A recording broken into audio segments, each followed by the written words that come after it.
Debate. The honourable member for Kootenay-Columbia.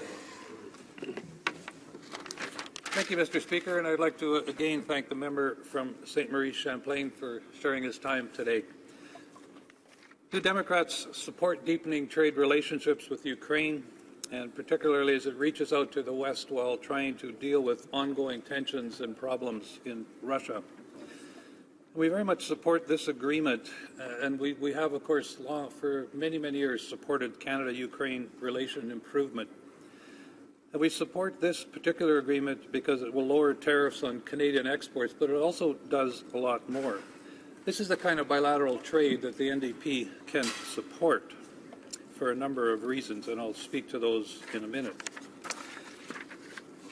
What is good about this agreement is that it contains chapters on rules of origin, trade facilitation, trade remedies, state-owned enterprises, government procurement, intellectual property, environment, labor, and a state-to-state dispute settlement mechanism.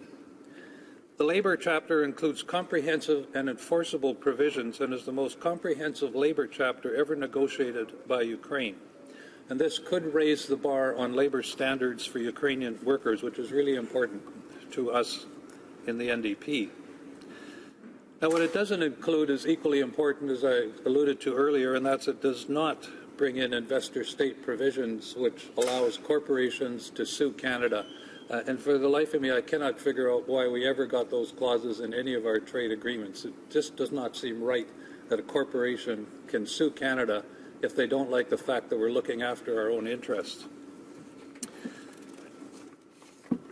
There are other reasons besides trade that I think this agreement is important.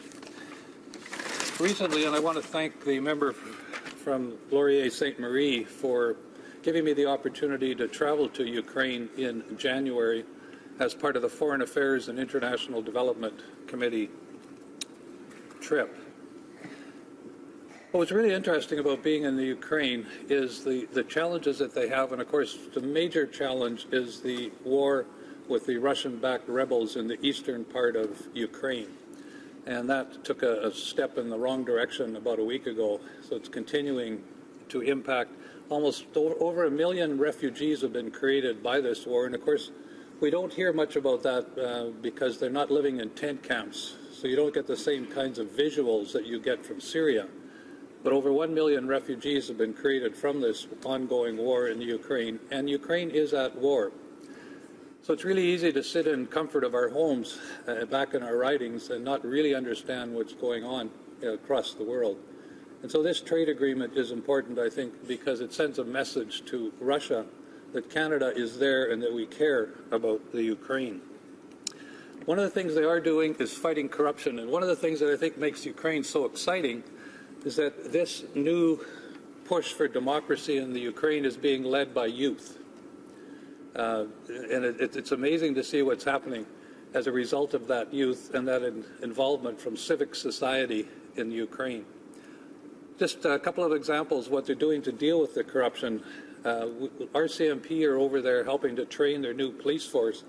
The reason they need a new police force is that they fired 25,000 patrol officers in the last 2 years. These patrol officers earn most of their living by taking bribes. So they fired all 25,000 of them. They've hired 11,000 new members. You have to be 35 years of age or younger to get on the force because they want a new demographic with a new set of values involved in the police going forward. So we were able to actually watch some of the training that was going on of some of the new recruits in the Ukraine, led by our own RCMP, of course, who are respected around the world for our training abilities. They also fired the entire Supreme Court judges, and they're looking to hire new Supreme Court judges, and they expect another 2,000 judges to be fired this year in the Ukraine. So they are working really hard at trying to clean up the corruption that's going on there. Democracy is really interesting. One of the reasons, of course, that Mr. Putin is invading Ukraine and took over Crimea is because of his concern for democracy and the fact that Ukraine is working really hard to become a democratic country. And the role of civil society, we met with a number of members of civil society, and what's interesting there for parliamentarians in the room is that civil society actually drafts most of the legislation in Russia. So these youthful people get together, they draft the legislation, they pass it on to the members of parliament, who then work on it to bring it into law. So it's democracy kind of at its finest in one sense, in that it's driven very much from the ground up. Related to that, of course, many of us over the years have had Ukrainian parliamentary interns. And, of course, that program is financially in jeopardy, I believe, this year.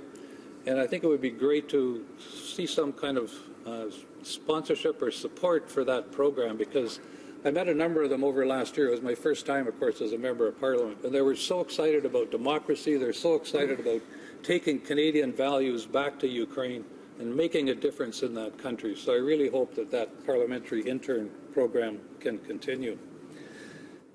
In terms of the military, the Ukraine is working on building up their military. They want to have 250,000 troops trained.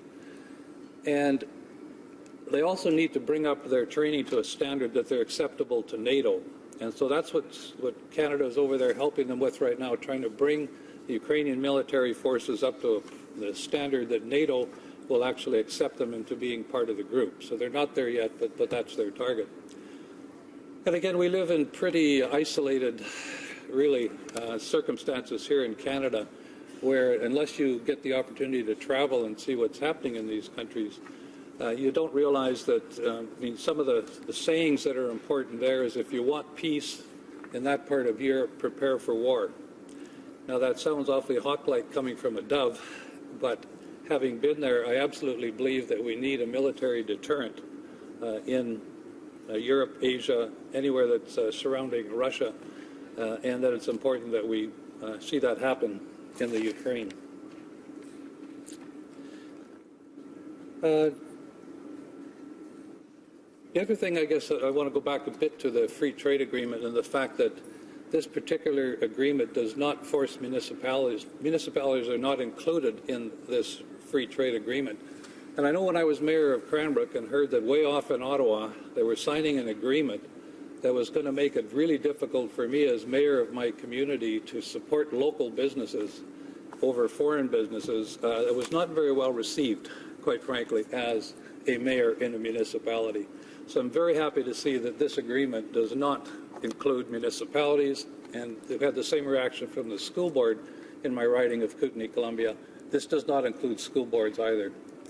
So I think this is an excellent agreement from a trade perspective. I think one that we should be using as an example under further trade agreements.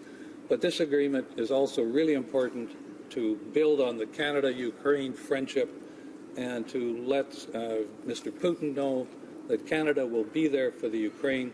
So it's important for trade, but it's also important for world peace. Thank you, Mr. Speaker.